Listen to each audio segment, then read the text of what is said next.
Bienvenue dans cette nouvelle édition du QG News. Au sommaire, le président ougandais Yoweri Museveni va briguer un nouveau mandat. Ce mardi, son parti, le Mouvement de Résistance Nationale, l'a désigné candidat officiel pour l'élection du 16 février 2016.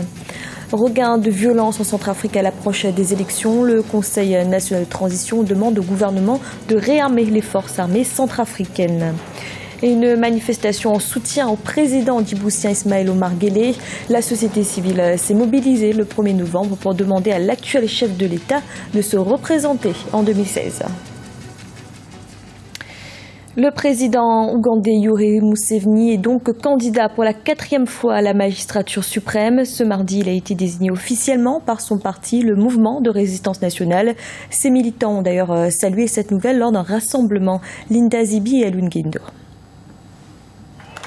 Le président ougandais Yoweri Museveni, candidat à sa propre succession à l'élection présidentielle du 16 février 2016, le chef de l'État se lance ainsi pour la 4e fois dans la course à la magistrature suprême de son pays. Après validation de sa candidature par la Commission nationale électorale, le président sortant a marqué le coup d'envoi de sa campagne électorale avec un meeting à Kampala, capitale ougandaise, en compagnie de milliers de sympathisants.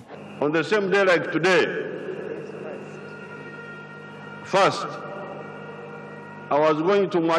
à cette date, jour pour jour, d'abord je suis allé au bureau de Mwalimu Nyerere pour préparer l'expulsion d'Idi Amin de la Kagera, mais aussi de l'Ouganda. Je trouve donc cette coïncidence très intéressante. Je me réjouis que vous m'ayez rejoint encore une fois pour faire avancer l'Ouganda, comme nous l'avons fait par le passé. So I find this very interesting, the coincidence of the dates. Arrivé au pouvoir en 1986 à la suite d'une rébellion armée qui a renversé son prédécesseur Milton Obote, Yoweri Museveni a depuis lors dirigé l'Ouganda avec rigueur. Il tente de maintenir la paix et la stabilité dans un pays fragilisé par la guerre civile et cherche à relancer son économie. Face à lui, l'opposition ougandaise n'a pas encore convenu d'un candidat unique à présenter lors du prochain scrutin. Le président Museveni fait figure de père. Il est comme un père, il est indulgent, il réconcilie tout le monde, tous ses ennemis reviennent, les anciens généraux de l'armée reviennent à lui. Tel un père pour cette nation, nous le remercions beaucoup et je sais qu'il va remporter cette élection. Dans la course à la présidentielle qui se dessine, une autre candidature a été validée par la Commission nationale électorale, celle de l'actuel Premier ministre du président Yoweri Museveni, Amama Mbabazi. L'opposant historique Kifefe Kizza Besigye vise également la magistrature suprême. En Centrafrique, la tension monte à l'approche des élections. Face à la flambée de violence, le Conseil national de transition a réagi. Dans une déclaration rendue publique ce mardi, les parlementaires lancent un ultimatum au gouvernement. Ils donnent une semaine pour réarmer les FACA, les forces armées centrafricaines. Awa Barkala. Tension et confusion à Bangui, capitale centrafricaine. À l'approche de l'élection présidentielle au calendrier incertain, des violences ont éclaté au sein de la capitale. Face à cette situation et pour renforcer la sécurité du pays, le Conseil national de transition a lancé un ultimatum d'une semaine au gouvernement afin de réarmer les FACA, les forces armées centrafricaines. C'est le gouvernement qui a la responsabilité de la vie de la population, la responsabilité de la paix, de la sécurité. Vous savez que la sécurité, c'est tout de même la principale mission du gouvernement actuel. Mais il y a aussi la part de la communauté internationale. Puisque ce n'est pas un régime normal, la communauté internationale et, disons, la République africaine est sous la tutelle de la communauté internationale. Donc, il y a à la fois la responsabilité du gouvernement et la responsabilité de la communauté internationale. La communauté internationale, qui a déjà été interpellée par plusieurs acteurs de la vie politique centrafricaine, semble impuissante face au regain de violence au sein de la capitale. De son côté, la présidente de la transition, Catherine Samba-Panza, critique la MINUSCA pour son manque de coordination et d'efficacité dans sa mission. Vous savez, le CNT exprime l'opinion de la population, selon laquelle les forces internationales ne la protègent pas suffisamment ou presque pas. Et même les candidats à la présidence devraient se réunir très rapidement pour proposer des solutions à la communauté internationale face à la crise que le pays vit. Et au lieu de penser d'abord aux élections. Si certains candidats à la présidentielle réclament une 3e période de transition, le CNT ne peut voter une mention de censure contre les autorités actuelles. Le ministre de la Défense sera d'ailleurs convoqué ce mercredi 4 novembre afin de répondre aux questions des parlementaires. À Djibouti, une partie de la société civile s'est mobilisée le 1er novembre en soutien au président Ismaël Omar Guelleh. Les participants ont demandé au chef de l'État de se représenter en 2016. Une nouvelle marche est prévue ce jeudi, cette fois pour célébrer la journée de la jeunesse africaine. Lisa Siakizimana. La société civile djiboutienne marche pour son président.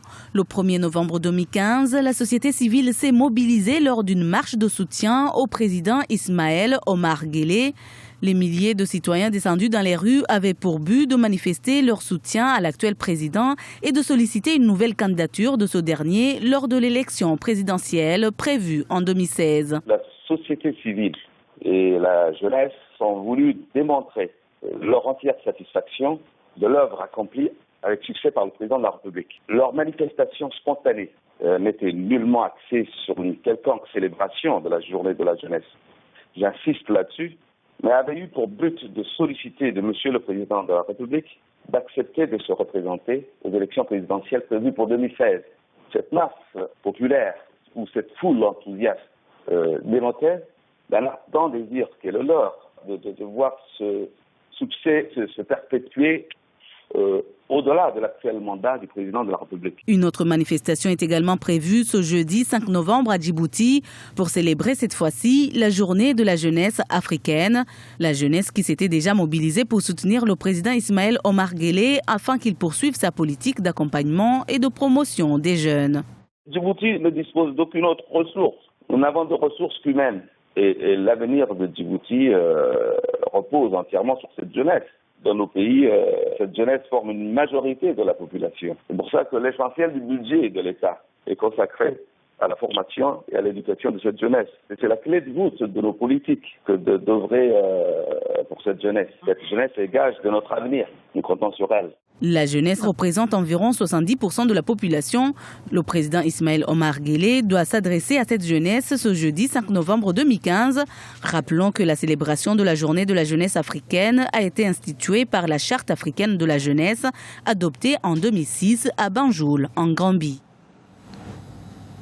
En Côte d'Ivoire, le président Alassane Ouattara a prêté serment ce mardi. Cette cérémonie intervenait 24 heures après la proclamation des résultats définitifs de l'élection présidentielle du 25 octobre dernier. Le chef de l'État a été réélu pour un second mandat de 5 ans à la tête de la Côte d'Ivoire. Un reportage de notre correspondant Olivier Conan. Prestation de serment du président Alassane Ouattara, 24 heures après la proclamation par le Conseil constitutionnel des résultats définitifs de l'élection présidentielle du 25 octobre. Le président Ouattara a été réélu avec 83,66% des voix. Le chef de l'État ivoirien entame un nouveau mandat de 5 ans sous le signe de la poursuite des chantiers pour faire de la Côte d'Ivoire un pays émergent en 2020. Au plan institutionnel, il annonce une révision de la Constitution pour modifier les conditions d'éligibilité à la présidence de la République. Le chef de l'État ivoirien compte mettre un accent particulier sur la réconciliation nationale. Par de nouvelles consultations que j'entreprendrai avec la CONARIV et les autorités traditionnelles de notre pays. Ce processus nous permettra d'accélérer la réconciliation des filles et des fils de notre pays. Dans ce contexte, j'invite tous mes compatriotes, particulièrement les femmes et les hommes politiques, à saisir cette nouvelle opportunité de rassemblement de notre nation. Le discours du chef de l'État a été accueilli favorablement par les Ivoiriens. Nous, on l'attendait pour le premier mandat. Il devait faire ça parce que c'est la priorité des Ivoiriens actuellement. La guerre a causé trop de fractions et on l'a constaté même pendant les élections. Heureusement pour nous, si nous le redit, on pense bien que ça va être effectif. Et qui va peut-être, ça va essayer de requinquer encore l'esprit des Ivoiriens qui est un peu atteint par la crise passée. C'est une très bonne idée, une très bonne initiative, même parce que c'est ce que toute la Côte d'Ivoire attend. Depuis, je crois, 2010-2011, il y a eu la crise, donc après ça, il y a plutôt la Côte d'Ivoire vit dans une frayeur totale. Donc on attend tous la réconciliation. Nous sommes très heureux de savoir que le président de la République a décidé de réconcilier les Ivoiriens. Parce que sans réconciliation, je crois que si le tissu social est déchiré, ça ne peut pas aller. Au plan économique, la Côte d'Ivoire enregistre de bonnes performances depuis 2011. Le taux de croissance est compris entre 8 et 9%. La population espère maintenant profiter des fruits de la croissance. Et au Bénin, les 200 sinistrés de l'incendie du marché international de Cotonou se sont réunis ce mardi pour évaluer les besoins. Pour la majorité d'entre eux, la priorité est de se réinstaller. Un comité a été mis en place pour réfléchir aux solutions. Le gouvernement a lui promis de reconstruire la zone brûlée d'ici 2 mois. C'était le journal de la rédaction. Merci de l'avoir suivi. Retrouvez dans un instant une nouvelle édition de l'information.